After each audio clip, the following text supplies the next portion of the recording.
세계 최첨단 뇌 영상 연구의 1인자 다키 야스유키가 제안하는 뇌 건강법. 숨 쉴 때마다 건강해지는 뇌.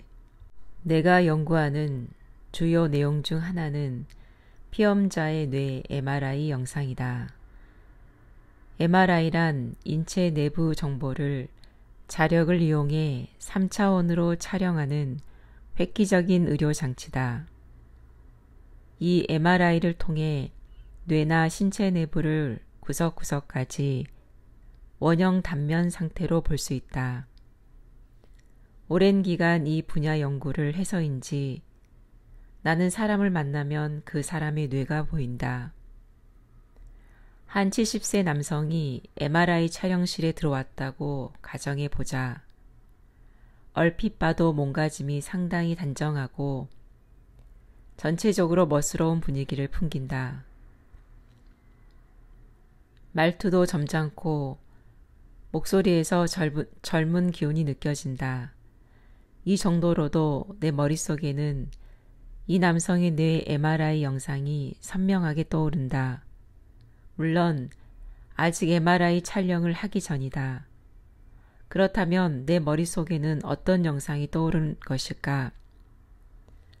바로 뇌의 중추인 전두엽을 비롯해 그 주변으로도 거의 위축이 일어나지 않는 건강한 뇌의 영상이다. 그동안 연구소에서 뇌 MRI 영상 데이터를 해석하면서 그리고 병원에서 영상 진단을 해오면서 16만 명에 육박하는 사람들의 뇌 영상을 봤다. 15년간 마치 습관처럼 해온 일이지만 되돌아보면 스스로도 놀랄만한 숫자다. 이런 경험을 통해 깨달은 것이 있다면 몸가짐과 뇌 영상은 대부분 동일하다는 것이다. 몸가짐이 바른 사람의 뇌는 실제 나이가 70대라도 때로는 50, 60대의 뇌로 보이기도 한다. 그러나 같은 70대라도 몸가짐이 틀어진 사람의 뇌는 상당히 위축되어 있을 때가 많다. 몸가짐이 늙었다는 것은 결국 뇌도 늙었다는 뜻이다. 나는 오랜 기간 수많은 데이터를 분석하면서 얻은 경험을 통해 겉모습에서 느껴지는 인상과 뇌의 건강 상태가 다르지 않다는 것을 깨달았다. 현재 일본인의 평균 수명은 남성이 80.2세, 여성이 86.6세로 알려져 있다. 일본은 남녀 평균 수명 84세로 세계 최장수국이다. 오래 산다는 것은 기쁜 일이지만 지금으로서는 마냥 기뻐할 일은 아니다. 일본에서 평균 수명과 건강 수명 간 차이는 약 10세나 되기 때문이다. 건강 수명은 일반인에게는 익숙하지 않는 용어로 다른 사람의 도움 없이 자립 생활을 할 수 있는 기간의 수명을 뜻한다. 참고로 일본인의 건강 수명은 남성이 70.4세, 여성이 73.6세다. 전체적으로도 72.0세로 세계 최고의 수치다. 하지만 평균 수명과 비교해 보면 남녀 모두 평균 수명과 건강 수명 사이에 10년 이상 차이가 있다는 것을 알 수 있다. 즉, 건강 수명을 마치고 평균 수명에 이를 때까지 약 10년 동안은 질병으로 간병이 필요하거나 꼼짝없이 누워만 있어야 한다는 사실을 이 수치를 통해 알 수 있다. 여러분도 주변에 고령으로 간병이나 의료 혜택을 필요로 하는 사람들이 많아졌다고 체감할 것이다. 골절이나 관절 질환 등 운동 기능 장애나 뇌혈관 장애, 치매 또는 심장 질환이나 쇠약 등 그 원인은 다양하다. 하지만 이 중에서도 전체의 40%를 뇌혈관 장애나 치매 등 뇌관계 질환이 차지하고 있다. 특히 간병률이 가장 높은 5대 질병을 살펴보면 1위가 뇌혈관 질환으로 34.5%, 2위가 치매로 23.7%를 차지하며 전체의 60%에 육박한다. 이렇게 뇌혈관 장애나 치매 등이 건강 수명을 크게 낮추는 현실을 보고 있으면 건강 수명을 오래 유지하고 싶다는 바람이 더욱 간절해진다. 나 자신뿐 아니라 가족에게 불편을 주지 않기 위해서라도 건강 수명을 1년이라도 더 늘리고 싶은 것이 우리 모두의 공통된 마음이다. 그렇다면 평균 수명과 건강 수명을 일치시키기 위해 어떻게 해야 할까? 뇌를 건강하게 유지하는 것이 인간으로서 행복하게 살아가는 것이다. 우리 연구의 궁극적인 목표는 바로 평균 수명과 건강 수명을 일치시키는 데 있다. 2025년에는 최대 730만 명, 다시 말해 65세 이상 인구의 5분의 1이 치매 환자가 될 가능성이 있다. 이는 2015년 1월에 일본 후생노동성이 발표한 치매 환자 추정치다. 2015년 기준 65세 이상의 고령 인구는 약 3,300만 명으로 이중 치매 환자 추정치는 517만 명이다. 고령자 인구의 16%나 차지하는 수치인데 매우 심각한 상황이다. 그러나 10년 후인 2025년에는 1948년 전후로 태어난 세대가 75세를 넘어가면서 치매 환자 수치가 껑충 뛰어오를 것으로 전망되고 있다. 이대로 가면 2040년에는 치매 환자가 최대 953만 명, 즉 고령자 인구의 4분의 1에 다다른다. 더 나아가 2060년에는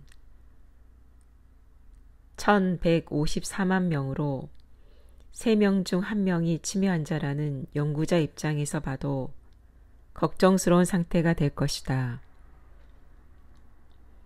이보다 더 심각한 것이 있다. 치매 예비군은 2015년 기준 400만 명으로 추정되고 있다. 치매 예비군은 정확히 말해 경도 인지장애로 정상인과 치매 환자의 중간 단계를 말한다. 인지기능 영역인 기억하고 결정하고 생각하고 실행하는 기능 가운데 한 가지의 장애가 있으나 일상생활에는 지장이 없는 상태다. 단 방치하면 인지기능 저하가 계속되어 그중 50%는 치매로 진행된다고 한다. 이런 치매 예비군과 치매 환자를 합하면 920만 명으로 65세 이상 인구의 4명 중 1명이 어떤 형태로든 치매를 앓고 있는 셈이 된다. 남성의 뇌와 여성의 뇌, 어느 쪽이 나이 드는 것에 강할까? 남성의 입장에서 안타깝기는 하지만 여성이 우세하다. 여성의 뇌가 남성의 뇌보다 나이 드는 것에 강하다는 뜻이다. 그 열쇠를 쥐고 있는 것이 바로 여성 호르몬, 에스트로겐이다.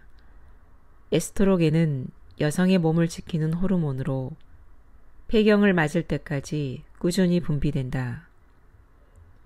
에스트로겐은 여성스러운 몸을 만들 뿐 아니라 뼈와 혈관을 튼튼하게 하고 콜레스테롤의 균형을 잡아주는 등 많은 기능을 담당하고 있다. 이 에스트로겐이 뇌를 지키는 일에도 관여해서 여성의 뇌가 남성의 뇌보다 나이 드는 것에 영향을 덜 받는 것으로 보인다. 연령별로 각각 남녀의 뇌 영상을 비교해보자. 남성의 뇌는 20세 무렵부터 일정한 속도로 부피가 줄어드는 데 반해 여성의 뇌는 50세 무렵까지는 그 감소의 폭이 완만하다. 이는 우리의 연구로 밝혀진 사실이다. 여성의 뇌는 50세를 넘겨야 남성과 같은 속도로 부피가 감소한다.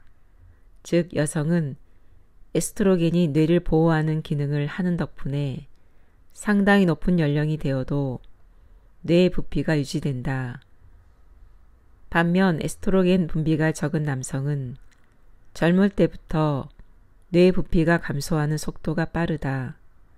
같은 남성 입장에서 안타까운 일이지만 성별에 따른 차이는 어쩔 수 없이 받아들여야 한다. 또 남성의 뇌와 여성의 뇌는 형태와 기능 면에서도 차이가 있다.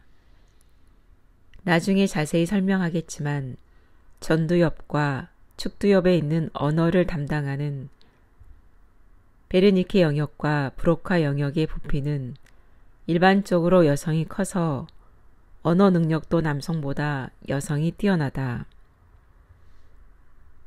말하고 소통하는데 필수적인 언어 능력이 남성보다 여성이 더 좋다는 사실은 이미 잘 알려져 있다.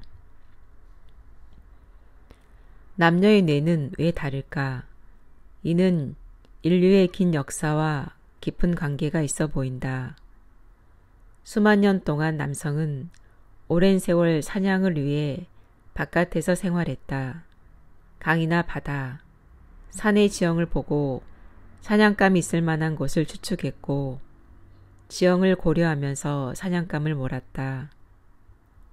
그렇게 제법 멀리까지 갔어도 집으로 무사히 돌아오는 등 목숨을 걸고 사냥을 한 덕분에 공간 인지력이 발달했다고 한다.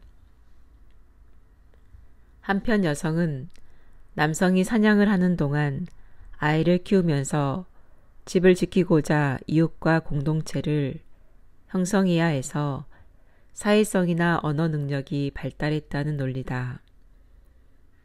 뇌의학적인 입장에서 봐도 이런 역사적 배경은 진실에 가깝다. 남성이라면 한 번쯤 여성들에게 이야기를 좀 더 잘 들어주면 좋을 텐데 라는 말과 함께 소통 능력이 떨어진다는 비난을 들어봤을 것이다. 그러나 뇌의 역사를 볼 때 이는 뇌의 문제이지 성격의 문제가 아니다. 소통 능력과 상대방의 기분을 이해하는 공감 능력이 여성보다 남성이 낮은 이유도 뇌 형태나 기능 면에서 어느 정도 태생적인 부분이 있다. 물론 내 탓이 아니야. 남자는 원래 뇌가 그렇게 생겨서 그래 라는 말은 여성 입장에서는 납득하기 어려울 것이다.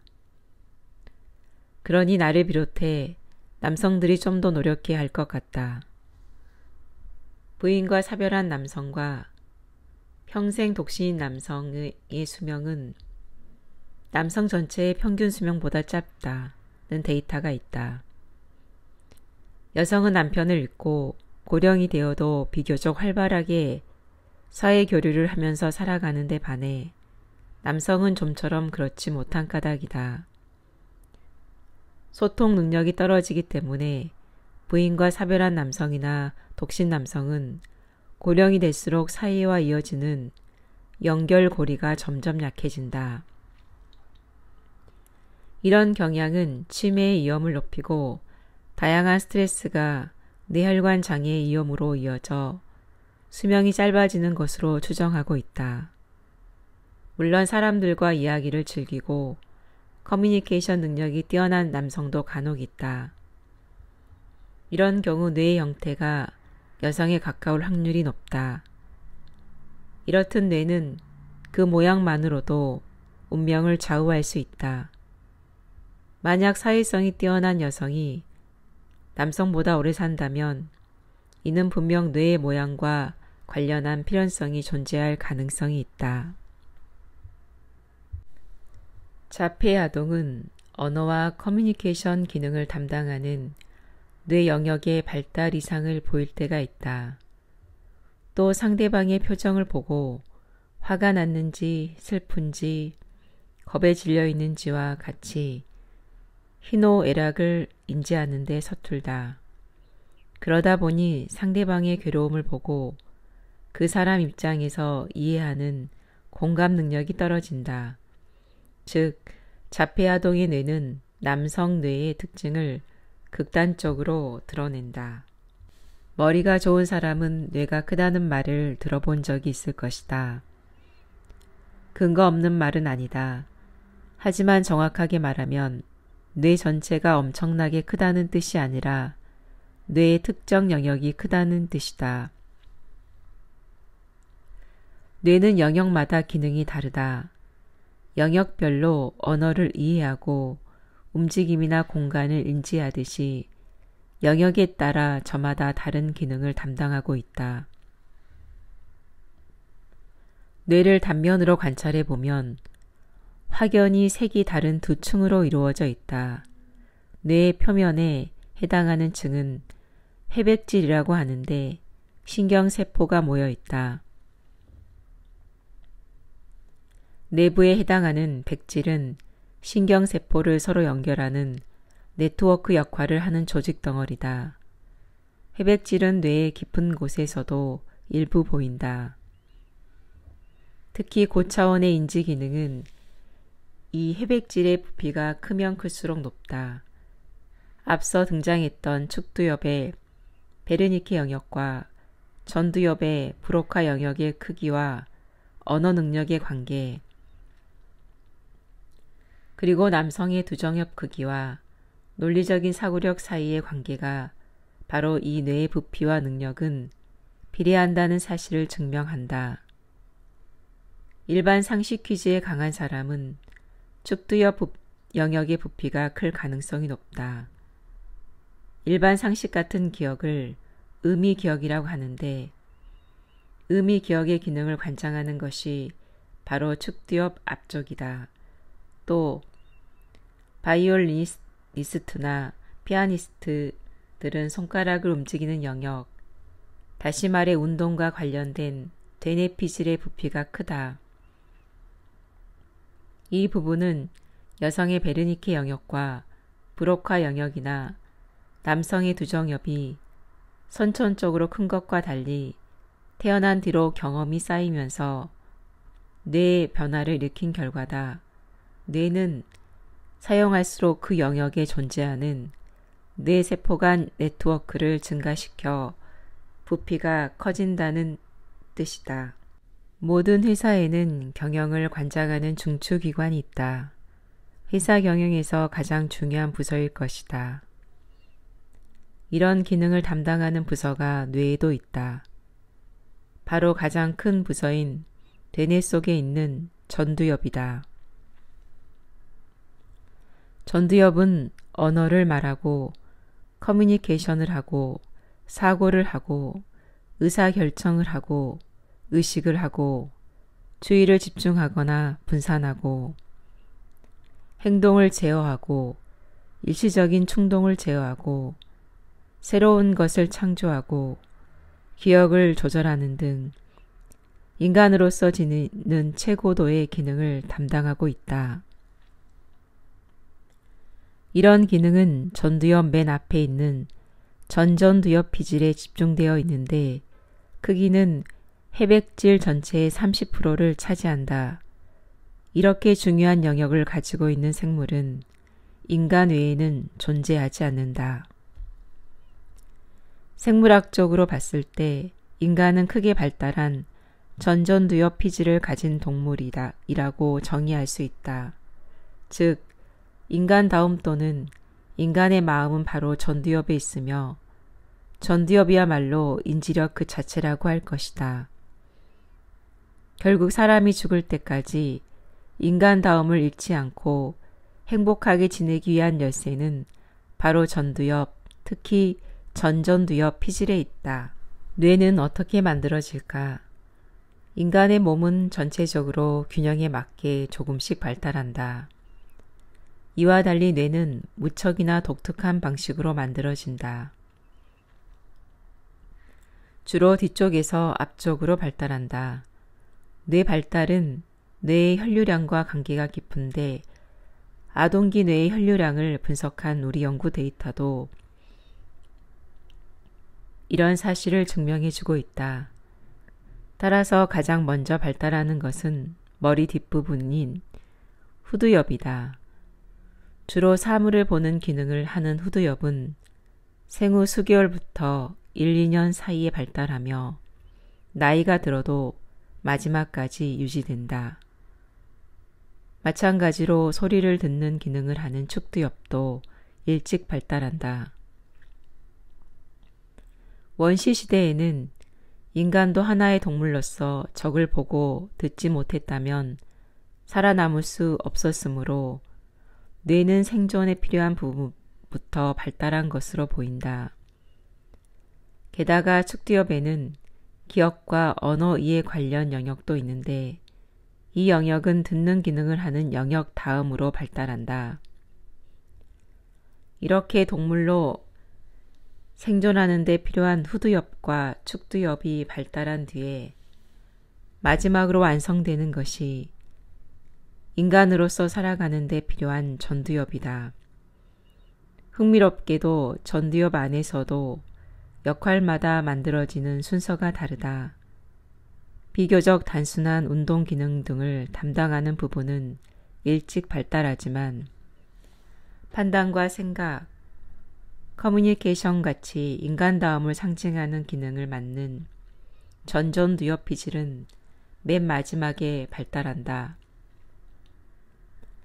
일반적으로 12세 전후의 사춘기를 지난 시점에야 완성되는 것으로 알려져 있다. 더구나 우리 뇌는 부조리한 구석이 있다. 겨우 완성되었나 싶으면 바로 나이가 들면서 이축되기 시작하기 때문이다. 그것도 맨 마지막에 생긴 전두엽의 전전두엽 피질부터 이축된다. 뇌 이축 과정은 마치 뇌가 완성에 이르는 과정을 담은 영상을 대감기에서 보는 것과 같다.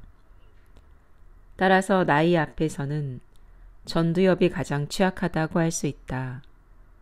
인간만이 지닌 고차원의 능력부터 무너져가고 동물로서 생존하는 데 필요한 능력이 맨 마지막까지 남는 것이 바로 인간 뇌가 지닌 불가사의다. 이의 형성 과정에는 또 한 가지 흥미로운 점이 있다. 뇌의 회로를 일반 도로에 비유해 보면 사람이 태어나면서 뇌는 순식간에 일반 도로를 만든다. 어느 정도 도로가 완성되면 많은 일반 도로 중에 자주 사용하는 도로는 견고하고 기능성이 뛰어난 고속도로로 만들어간다. 반대로 별로 사용하지 않는 일반 도로는 차차 허물어 버린다. 맨 먼저 방대한 수의 신경세포가 각각 정확한 위치에 배치된다. 도로는 하나하나의 신경세포와 신경세포가 서로 연결되면서 만들어진다. 각각의 신경세포는 두 개의 가지, 즉 전달 정보를 다른 세포로 보내는 가지와 다른 세포로부터 받아들이는 가지를 가지고 있다.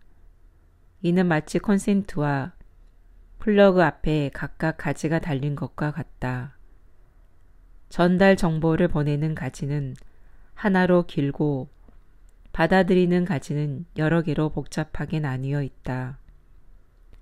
각각의 세포는 저마다 어울리는 세포에 그 가지를 뽑고 접속 코드를 연결하듯이 속속 결합하여 회로를 만든다. 이런 회로가 어느 정도 완성되면 자주 사용하는 부분은 정보를 좀 더 빨리 전달할 수 있는 고속도로로 바뀐다. 별로 사용하지 않는 부분은 가지를 잘라 연결을 끊는 것이다. 이렇게 많이 만들어둔 일반 도로를 고속도로로 바꾸거나 자주 쓰지 않는 도로를 허물어 버리는 기준은 사용 빈도다. 이 점을 고려한다면 우리가 뇌를 어떻게 사용해야 할지 답이 보일 것이다. 전두엽 외에도 인간다움을 관장하는 중요한 영역이 있다. 바로 해마다. 해마는 기억 전체를 관장하는 중요한 기능을 한다. 축뒤 옆 깊숙한 곳에 위치하고 있으며 해마와 모양이 같아서 해마라고 부른다. 흔히 기억력이 좋다거나 나쁘다는 말로 기억력을 쉽게 단정 짓는데 사실 인간의 기억은 그렇게 단순하지 않다. 인간의 기억 메커니즘은 대단히 흥미롭게도 몇 군데의 기억을 관장하는 영역이 복합적으로 관계를 맺으면서 그 기능을 수행하고 있다. 해마는 기억의 사령탑 기능뿐 아니라 다양한 영역과 연결되어 전두엽을 비롯한 고차원 기능에 크게 영향을 끼친다. 이렇게 해마는 뇌를 건강하게 유지하는 데 한몫하는 뇌의 중추 중 하나다. 인간다움을 오래 유지하는 데 필요한 평생 건강한 뇌를 갖기 위해서는 전두엽과 더불어 해마가 몹시 중요한 열쇠를 쥐고 있는 것이다. 뇌의 건강도란 구체적으로 뇌의 이축도로 측정할 수 있다. 뇌는 나이가 들면서 조금씩 위축된다. 어느 정도 나이가 되면 혈액이 통하지 않는 허혈성 변화로 뇌에도 기미 같은 것이 나타난다. 이런 기미의 양이나 위축 정도를 통해 뇌 가룡도, 다시 말해 뇌의 나이를 측정할 수 있다. 그럼 치매란 무엇을 말하는 것일까? 치매는 기억의 기능과 사고력, 판단력 등을 비롯한 인지 기능이 저하되어 일상생활에 지장을 초래하는 증상이다.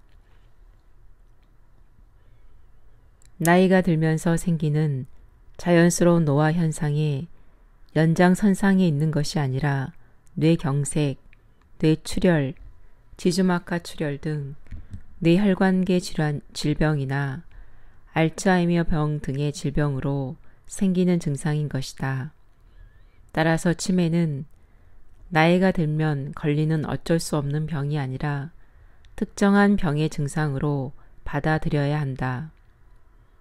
치매에는 몇 가지 종류가 있는데 크게 뇌혈관성 치매, 레비소체형 치매, 알츠하이머형 치매로 나뉜다. 뇌혈관성 치매는 뇌경색, 뇌출혈, 지주막하 출혈 등의 뇌질환을 동반하는 뇌혈관 장애로 발병하는 치매다. 장애가 일어난 혈관의 장소에 따라 치매의 증상도 달라진다. 레비소체형 치매는 레비소체라고 하는 이상 단백질 덩어리가 신경세포 안에 축적되면서 발병한다. 레비소체는 파킨슨병을 일으키는 물질이기도 하다. 건망증 같은 기억장애가 아니라 환각을 보거나 우울한 상태가 되기도 하고 파킨슨병처럼 손떨림 증상이 나타나는 것이 특징이다. 가장 많은 것이 알츠하이머형 치매다. 알츠하이머 병으로 발병하는데 치매 전체의 50%를 차지한다. 알츠하이머형 치매는 아밀로이드 베타 단백질이나 타우 단백질이라는 이상 단백질이 뇌에 축적되어 뇌 신경세포에 손상을 입히면서 발병한다. 치매에서 가장 높은 비율을 차지하고 있는 알츠하이머형 치매로 범위를 좁혀보자. 치매의 진행 속도는 뇌가 이축되는 속도와 관계가 깊다. 뇌 MRI 영상을 보면 1년 동안 뇌 부피 감소량은 극히 초기 치매라도 뇌가 건강한 사람에 비해 약 2배의 속도로 줄어든다. 10년간 뇌가 건강한 사람의 뇌 부피 감소량이 약 5%라면 치매가 있는 사람은 10%라는 뜻이다. 뇌 부피의 10%라는 수치는 상당한 양이다. 그리고 고령이 되면 감소하는 속도가 급속도로 빨라지는 경향도 나타난다. 치매 증상은 건망증에서 시작된다. 그러나 치매는 나이가 들어 생기는 단순한 건망증과는 달리 날짜나 시간, 요일 등이 생각나지 않는다. 또 최근 기억부터 조금씩 소실되다가 기억의 일부가 통째로 사라진다. 따라서 저녁에 무엇을 먹었는지 정도가 아니라 저녁을 먹었는지 안 먹었는지조차 기억하지 못하게 된다. 이런 초기 증상은 스스로 변화를 느낄 수 있다.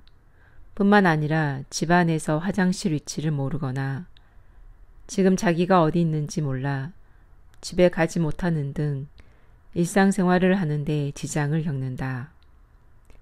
이런 상태가 반년 이상 지속되면 치매로 판정된다. 단 치매 진단은 결코 간단하지 않아서 노년기 우울증 등 다른 질병과 감별하기 어렵다. 치매가 중기로 접어들면 소실되는 기억의 기간이 길어져서 수십 년 단위로 누락되기도 한다. 따라서 실제 나이보다 20년, 30년 젊었을 때의 의식에 머문다. 이 단계가 되면 단추를 잠그거나 펜을 사용하는 등 일상생활에서 손이나 도구를 사용하는 동작이 어려워지고 보행과 배설 행위에도 장애가 나타난다. 이 단계에서는 스스로 치매라는 사실도 인지하지 못한다. 치매 후기에는 상대방이 누구고 자신이 누구인지조차 알 수 없다. 대화를 하거나 자신의 의지로 몸을 움직이는 것도 불가능해진다.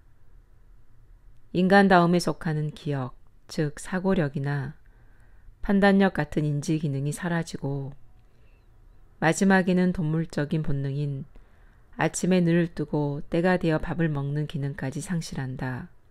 결국 스스로 음식을 먹을 수 없는 연하 장애가 발생해 쇠약해지면서 인생의 종말을 맞는다. 알츠하이머형 치매가 발병하면 뇌 속에서 어떤 일이 일어나는 것일까? 앞에서도 언급했지만 알츠하이머형 치매는 아밀로이드 베타 단백질과 타우 단백질이라는 이상 단백질이 뇌에 축적되면서 발병한다. 아밀로이드 베타 단백질은 뇌 신경세포 주변에 축적되어 노인성 반점이라는 일종의 검버섯을 만든다.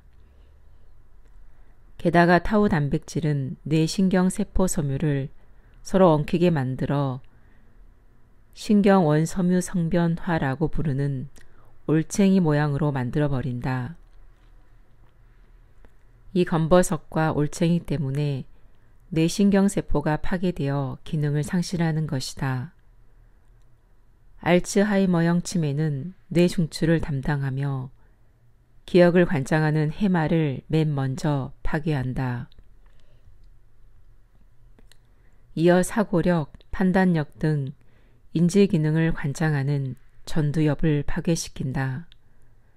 앞서 설명한 증상의 진행 정도에서도 알 수 있듯이 인간다움부터 사라지는 것은 인간다움을 담당하는 영역이 알츠하이머형 치매에 가장 취약한 영역이기 때문이다. 아밀로이드 베타 단백질은 단백질이 절단될 때 생기는 찌꺼기 같은 것으로 정상 뇌에서는 산소에 분해되므로 뇌 속에 쌓이지 않는다. 타우 단백질 역시 신경세포 골격을 만드는 단백질로 누구나 가지고 있는 단백질이라서 문제가 되지 않는다. 그러나 이 두 가지가 함께 뇌에 쌓이면 아밀로이드 베타 안에 있는 독성과 타우 단백질이 변성된 물질로 인해 신경세포가 파괴되어 기억장애나 인지기능 장애를 비롯해 다양한 증상을 일으키는 것이다. 아밀로이드 베타 단백질과 관련해 2013년 10월 미국 로체스터 대학교 마이켄 네더가드 박사팀은 놀랄만한 연구 결과를 발표했다. 뇌 속에 축적되는 아밀로이드 베타 등의 유해 물질을 수면으로 씻어낼 가능성을 발견한 것이다. 이것이 사실이라면 치매를 일으키는 아밀로이드 베타를 자면서 지속적으로 배출하는 것이 가능해진다.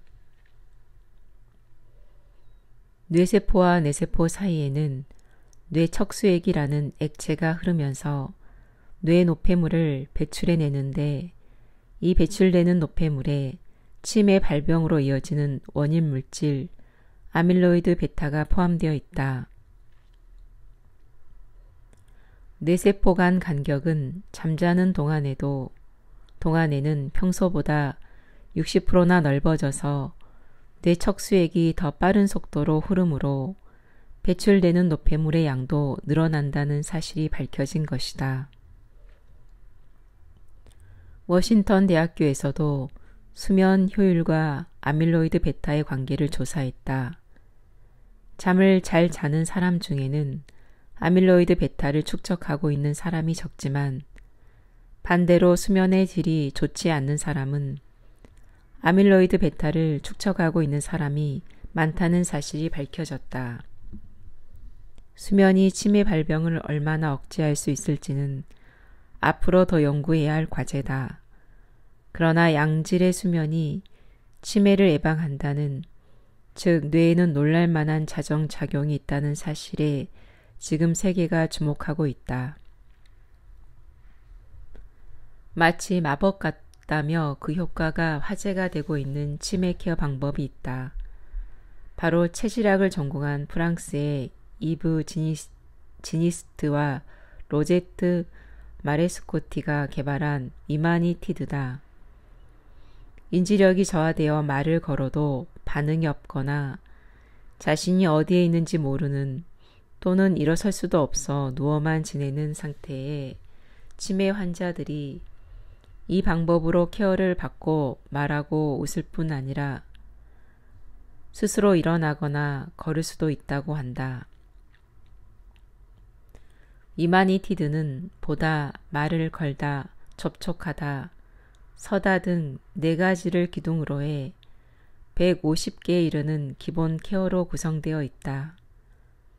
다양한 기능이 저하되어 누군가에게 의존해야만 하는 상황이라도 마지막 순간까지 존중하며 생활하고 그런 인생을 통해 인간다운 존재로 지낼 수 있도록 치료를 담당하는 사람들이 치료 대상자에게 나는 당신을 소중하게 여깁니다라는 메시지를 전하는 방법으로 결국 인간으로서의 존중을 가장 중요하게 생각하는 케어 방법이다.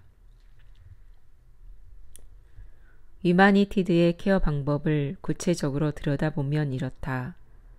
환자를 바라볼 때는 환자 입장에서 지배당한다는 감정이 들지 않도록 업신여겨서는 안 되며 반드시 정면에서 눈높이를 맞춰 서로 대등하다는 인상을 주어야 한다.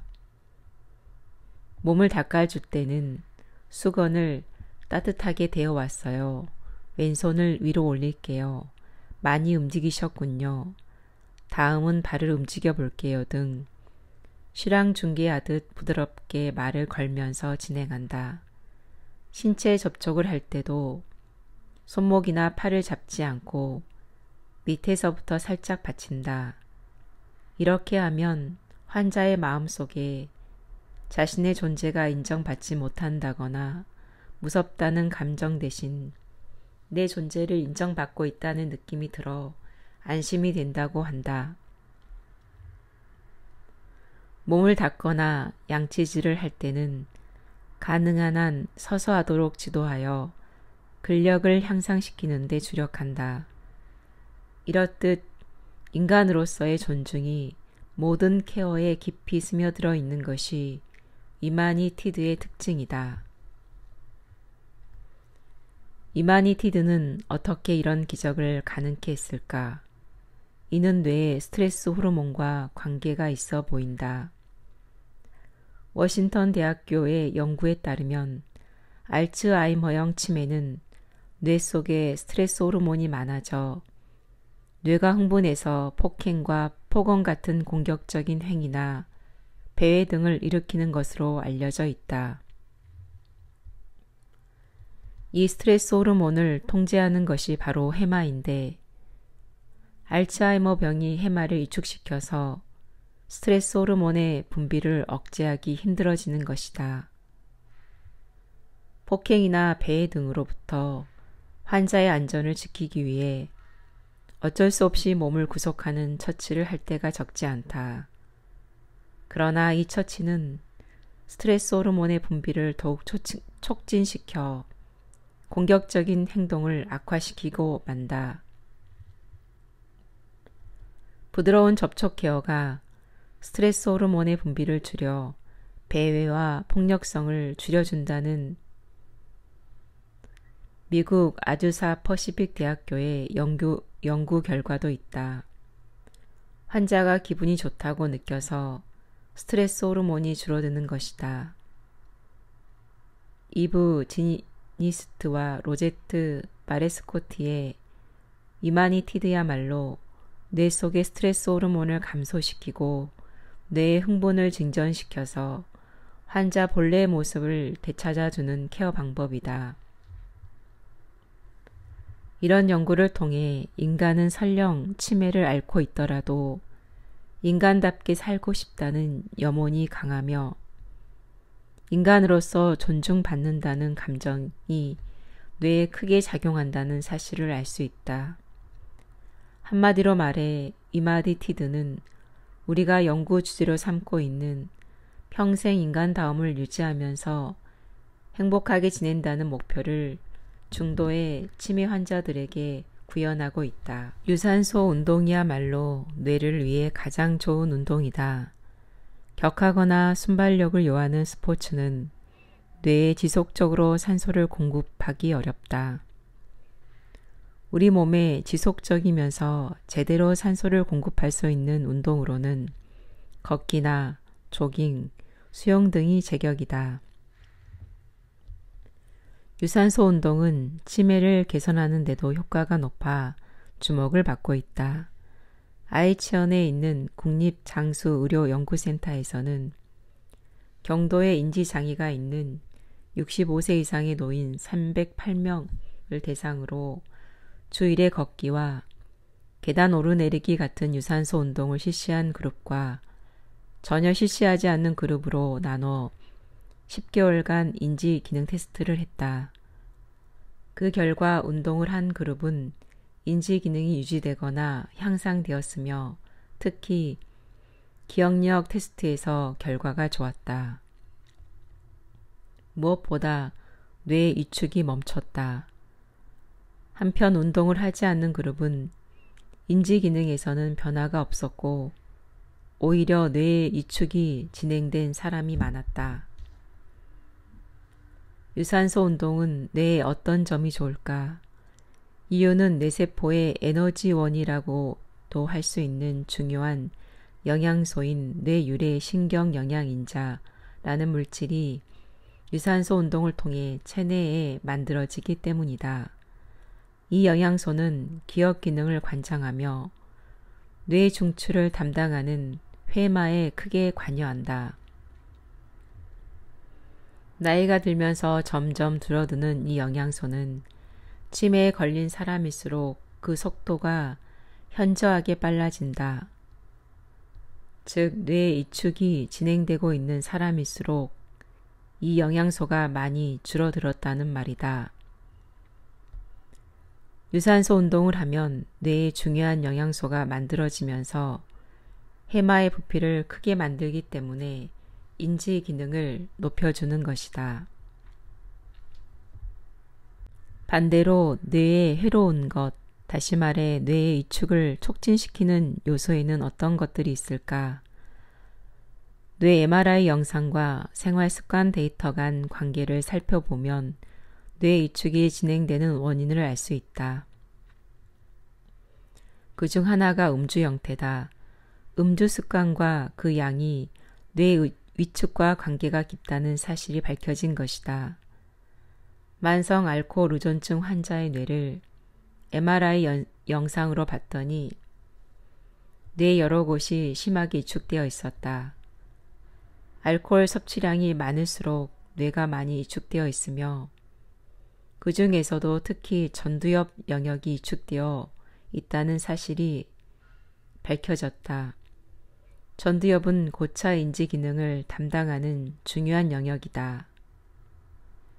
음주가 인간다움을 관장하는 전두엽을 크게 손상시키는 것이다. 음주와 함께 뇌 이축을 진행시키는 또 다른 요인은 바로 비만이다. 다양한 매체를 통해 중년기 비만은 고령기의 치매 위험을 높인다는 사실을 알고 있을 것이다. 치매가 늘어가는 이유로 당뇨병 환자 증가를 꼽을 수 있다. 당뇨병은 인슐린 부족으로 아밀로이드 베타 단백질이 분해되지 않고 뇌에 축적되는 병이다. 당뇨병이 반드시 치매로 이어지는 것은 아니지만 치매를 일으킬 위험은 그만큼 높다.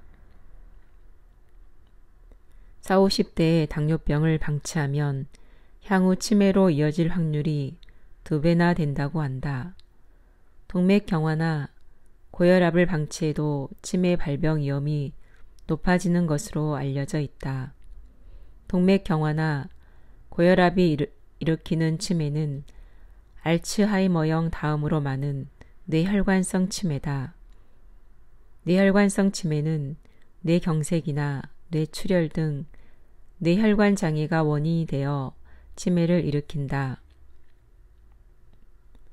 알츠하이머형 치매처럼 단계를 밟아 진행하는 것이 아니라 혈관에 생기는 장애 정도에 따라 상태가 다르므로 갑자기 중도의 치매를 일으킬 가능성도 있다. 스트레스 역시 뇌에 크게 영향을 끼친다. 스트레스란 물질이 일그러진 상태를 말한다. 알기 쉽게 공으로 비유해보자. 공을 위에서 누르면 모양이 일그러지듯이 인간도 몸과 마음이 외적인 자극을 받아 일그러지는 것을 스트레스 상태라고 하는 것이다. 인간은 장기간에 걸쳐 스트레스를 받거나 강한 스트레스를 받으면 뇌의 여러 부분, 특히 해마가 이축되는 것으로 알려져 있다. 스트레스로 인해 분비되는 코르티코이드는 원래 스트레스 원인에 대항하기 위해 혈당치를 올리는 작용을 하는 호르몬이다. 그런데 이 호르몬이 장기적으로 뇌 속에 쌓이면 해마에 악영향을 끼치는 것이다. 뇌를 활성화시키려면 운동과 더불어 중요한 요소가 또 하나 있다. 바로 지적 호기심이다. 탐구정신, 모험정신 등은 모두 지적 호기심이다. 보고 싶다, 듣고 싶다, 알고 싶다, 가고 싶다, 하고 싶다 등 다양한 일에 흥미와 관심을 가지는 것. 늘 가슴이 설레는 상태는 뇌에 좋다. 캘리포니아 대학교에서 실시한 지적 호기심과 기억력의 관계조사에서는 우리의 결론을 뒷받칠 만한 흥미로운 결과가 나왔다. 누구나 새로운 것을 배울 때 흥미있는 관심사는 쉽게 외우지만 흥미나 관심이 없는 내용은 좀처럼 안 외워지는 경험을 했을 것이다.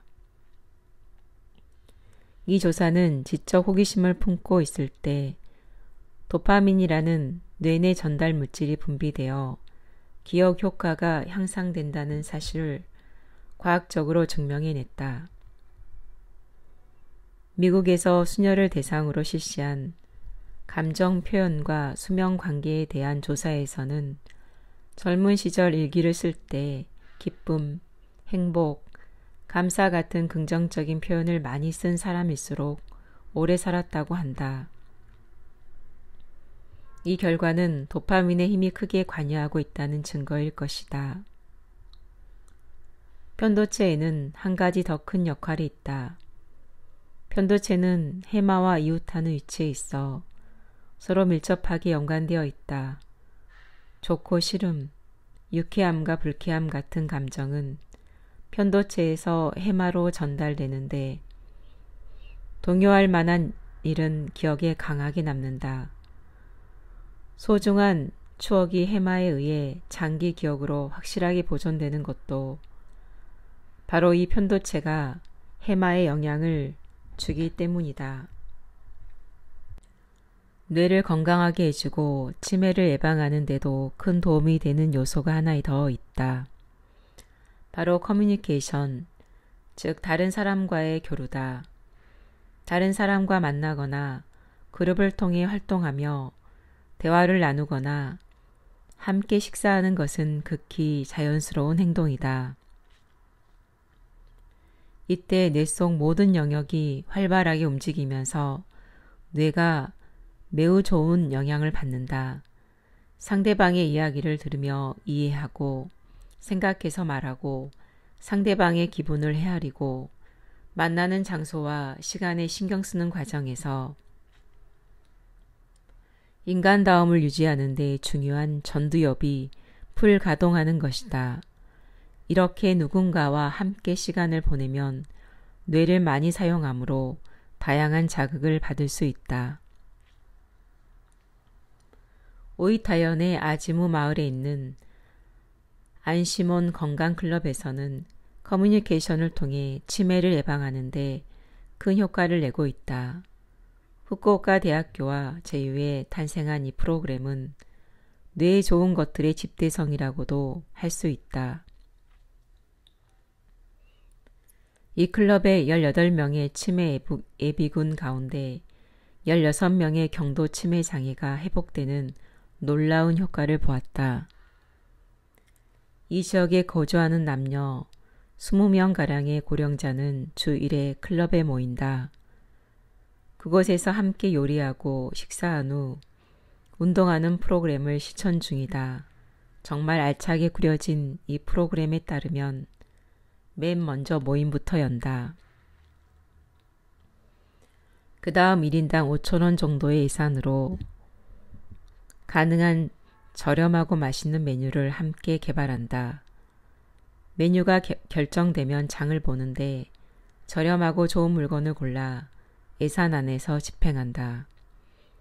요리는 역할을 분담해 레시피에 맞게 조리한다. 마침내 요리가 완성되면 온화한 분위기에서 대화를 나누며 함께 먹는다. 식사 후에는 30분간 낮잠을 자고 스포츠 지도자와 함께 유산소 운동을 하는데 다음 모임을 상의하고 프로그램을 마친다. 이런 일련의 프로그램이 훌륭한 이유는 항상 서로에게 말을 건네고 서로 가르쳐주고 서로 도와가면서 진행하는 등 참가하는 사람들이 처음부터 끝까지 즐겁게 웃으면서 마음을 하나로 모은다는 데 있다. 그야말로 커뮤니케이션의 극치라고 할 수 있을 것이다. 미팅부터 장보기까지 1시간, 요리 1시간, 점심 식사 1시간으로 시간과 스케줄을 정확하게 정해 놓았다. 장을 본 내역은 가계부에 적고 스스로 경비를 관리하도록 세심하게 프로그램도 짜여 있다. 하지만 이 모든 것을 서로 협력하면서 진행하는 덕분에 힘들기는커녕 오히려 즐거운 이벤트가 되는 것이다. 또 어떤 사람은 조리 대신 배식만 하는 등 그날 본인의 컨디션에 맞게 각자가 할 수 있는 역할을 맡아서 무리 없이 진행한다. 작업 하나하나가 성과이며 작업을 해냈을 때 그 성공을 모든 사람이 함께 즐긴다는 분위기가 뇌를 활발하게 해 치매를 예방하는 데 큰 효과를 올리는 것이다. 초기에는 멤버들 중 18명이 경도 인지 장애가 있어서 기억력 저하로 요리를 하다 멈추는 일도 있었다고 한다. 그러나 활동을 시작한 지 3년이 지나자 그중 16명이 회복되는 놀라운 성과를 얻었다. 안심원 건강클럽 프로그램과 참가자들의 모습을 보면서 나는 많은 것을 깨달았다. 지금까지 다룬 전두엽 활성화, 유산소 운동, 지적 호기심, 새로운 일, 취미, 멀티태스킹 등이 안심원 건강클럽 프로그램에 담겨 있었던 것이다. 우리도 평생 건강한 뇌를 위해 오늘부터 한 걸음 내디디면 어떨까 싶다. 뇌 건강을 말할 때 음악도 빼놓을 수 없다. 음악은 스스로 악기를 연주하거나 노래를 부르는 것 또는 듣는 것만으로도 즐겁고 기분이 안정되는 효과가 있다. 음악을 듣는 것도 뇌에 더없이 좋다. 음악을 들으면 기분이 매우 좋아지는데 이때 뇌 속에서는 엄청난 일이 일어난다. 음악을 들으면 뇌는 상을 받은 것 같은 상태가 된다. 음악을 들으면 뇌의 보수계 영역이 활발해진다는 사실이 캐나다의 한 대학 연구에서 밝혀졌다. 더 자세히 말하면 보수계란 욕구가 충족되었을 때 활성화되어 기분이 좋다는 감각을 부여하는 신경 전달 물질을 방출하는 신경계를 말한다. 회사에서 월급이 오른다 같은 소식을 들으면 기분이 아주 좋아져서 의욕이 생기기 마련이다. 이처럼 욕구가 충족된다는 예측하는 것만으로도 뇌는 활성화된다. 보수계 영역이 활성화되면 회백질 부피가 커진다는 보고도 있다. 칭찬받으면 더 잘하게 된다는 말이 있는데 바로 여기에 해당되는 말이다. 따라서 음악을 들으면 욕구가 충족되거나 칭찬을 받았을 때처럼 자연스럽게 기분이 좋아진다. 음악을 들으면 일부 영역이 아니라 많은 영역의 기능이 활발해진다. 음악을 듣는 것만으로도 뇌에 좋은 점이 이렇게나 많은 것이다. 뇌세포는 어른이 되면 계속 줄어든다. 우리는 지금껏 아무도 이 사실을 의심하지 않았다. 뇌과학 분야에서도 뇌신경세포는 나이가 들면 점점 줄어들어 새로 생겨나지 않는다고 믿었다. 제4장에서도 해마에 대해 설명했지만 사실은 그렇지 않았다. 1998년 미국의 한 연구자가 천동설이 지동설로 대체되는 발견에 버금가는 연구 결과를 발표했다. 기억과 뇌 중추를 담당하는 해마는 아무리 나이가 들어도 신경세포를 새로 만들어 그 부피를 키운다는 사실을 밝혀낸 것이다. 불과 10수년 전의 일이다. 이 실험은 수명이 얼마 남지 않은 고령의 암 환자에게 사후 해부를 포함해 연구와 실험에 대한 동의와 협력을 받아 이루어졌다. 암세포가 늘어날 때 붉은색이 나는 약품을 투여했고 사후 곧바로 뇌 해부를 했는데 해마의 신경세포가 늘어났다는 사실을 확인할 수 있었다.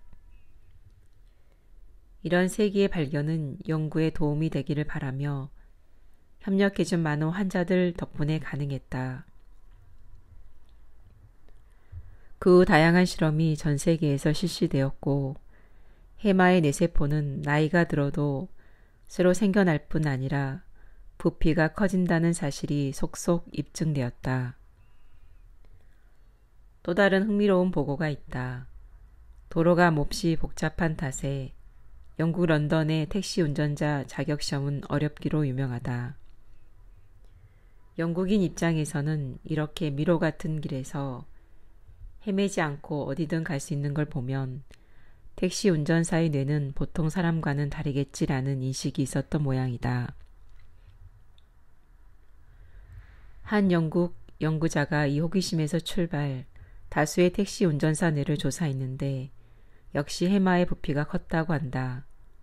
게다가 베테랑이 될수록 해마의 부피가 더 커졌다는 결과가 나왔다. 해마는 알츠하이머형 치매와 우울증으로 가장 손상을 받기 쉬운 곳이다. 따라서 해마가 손상되면 기억이라는 주요 기능을 상실하게 된다.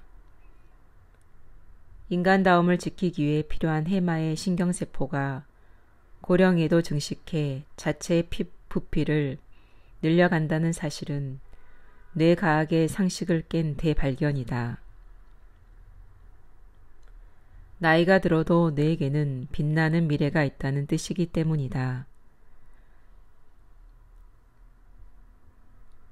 기억의 네트워크를 관장하는 해마는 단 30분간의 유산소 운동으로 건강하게 유지할 수 있다. 여러분도 이 점을 꼭 기억해 주기를 바란다. 평생 건강한 뇌를 위해 뇌의 사령탑인 해마를 강화하는 것이 무엇보다도 중요하다. 전 세계의 주목을 받으며 지금까지도 명성이 이어지고 있는 넌스터디라는 역학 연구가 있다. 이 연구는 아직 알츠하이머 병에 대한 해명이 이루어지지 않았던 1986년에 놀라운 방법으로 시작되었다. 미국의 연구자 데이비드 스노드는 수녀원에 있는 75세부터 105세까지의 수녀 678명을 대상으로 1년에 한 번 인지력 테스트를 했다. 또한 사망한 후 뇌를 해부하는 실험을 통해 인지력의 추이, 몸에 일어나는 장애, 뇌에 일어나고 있는 변화를 추적 조사했다. 이 참신한 연구는 알츠하이머 병을 해명하는 데 큰 성과를 낳았다. 같은 방식으로 생활하는 수녀들은 직업이나 수입, 식사 내용, 음주, 흡연 경향 등 외적인 조건의 영향을 받지 않는다. 뿐만 아니라 어린 시절부터 말년까지 상세한 개인 기록을 완전하게 보존하는 수녀원은 역학 연구를 하기에 이상적인 조건을 갖춘 곳이다. 이 연구의 내용과 성과는 우아한 노년이라는 제목으로 출간되었는데 전 세계 치매 연구자에게 성서만큼 귀한 자료가 되고 있다. 수녀들 중에는 80에서 90세, 심지어 100세가 되어도 정신기능이 쇠퇴하지 않는 덕분에 교편을 잡거나 봉사를 이어가는 이들이 있다. 반면에 같은 생활 방식으로 살아왔지만 자기가 누군지 모르거나 가까운 친구 또는 가족의 얼굴도 잊은 채 스스로 고립되고 마는 이들도 있다. 이 두 부류의 사람들이 왜 서로 다른 말년을 맞이하게 됐는지 그 의문에 대한 답을 찾기 위해 이 연구는 시작되었다고 한다. 많은 수녀들은 연구를 위한 스노든 박사의 요청을 기꺼이 수락했다.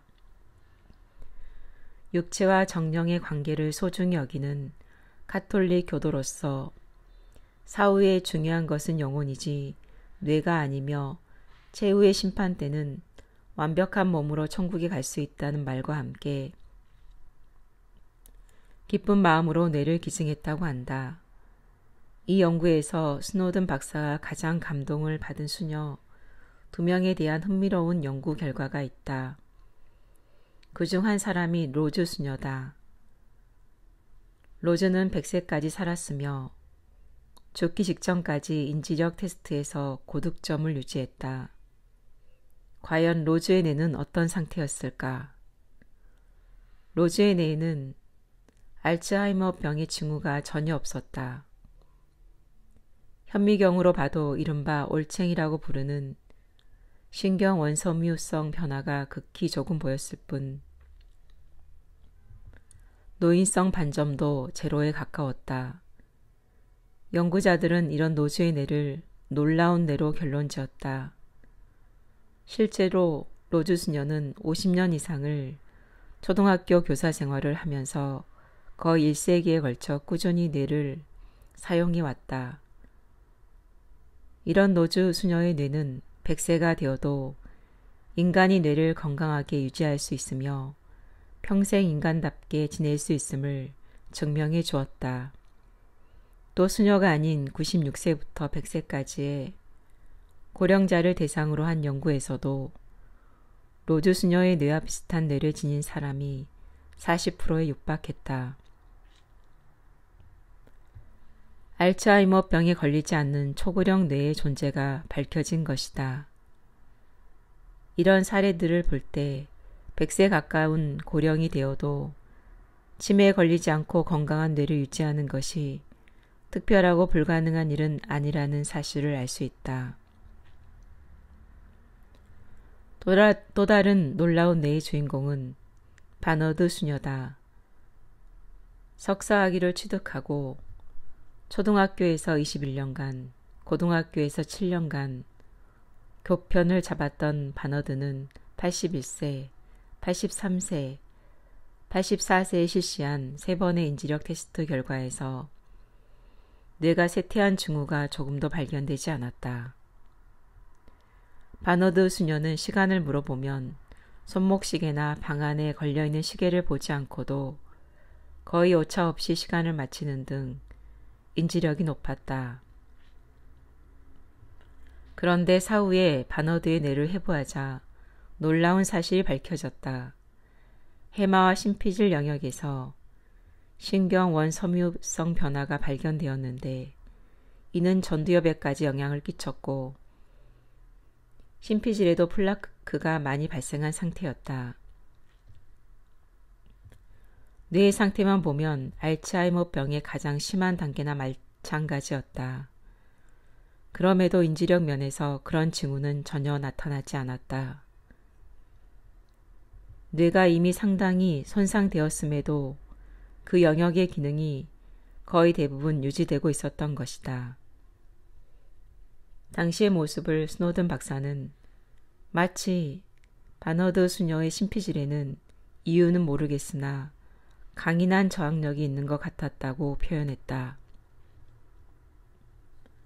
이 놀라운 사실을 목격한 검사 기사가 혹시 이것과 관련이 있지 않을까요? 하며 내민 바너드 수녀의 최초 뇌 MRI 영상에는 나이에 비해 대단히 부피가 큰 회백질이 선명하게 찍혀 있었다고 한다. 연구자들은 바너드 수녀가 교직 활동을 통해 지적인 활동을 꾸준히 이어간 결과 뇌세포 간 네트워크가 발달해 회백질의 부피가 커진 것으로 추측했다. 그리고 그 커다란 회백질이 정도가 심한 알츠하이머병을 이기고 정상적인 기능을 해냈다고 결론지었다. 데이비드 스노든 박사는 다음과 같이 말했다. 알츠하이머병의 저항력이 강한 사람은 분명 존재할 것이다. 만일 그렇다면 그 이유를 꼭 알고 싶다. 여기서 다시 수녀들의 사례를 통해 우리가 알아내고자 했던 몇 가지 질문을 짚고 넘어가야겠다. 식생활과 학력이 관계가 있을까? 유전자 혹은 면역 시스템 때문일까? 어쩌면 수녀들의 생활 습관과 환경에는 우리가 미처 발견하지 못한 또 다른 요인이 숨어 있을지도 모른다. 스노든 박사의 연구는 많은 성과를 남겼다.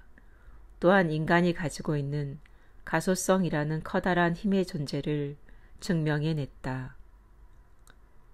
이 연구 결과가 발표되고 10년 이상이 지난 지금 유전자나 생활 습관 등 다양한 데이터와 뇌 MRI 영상을 활용해 진행 중인 우리의 역학 연구는 스노든 박사가 던진 질문에 대한 답을 찾아가는 길이다.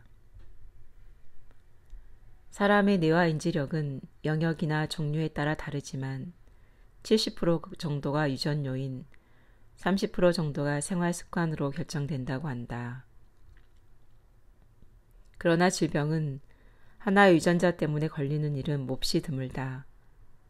예를 들어 70%가 유전자라고 해도 30%인 생활 습관을 바꾸면 유전적인 질병의 위험을 줄일 수 있다.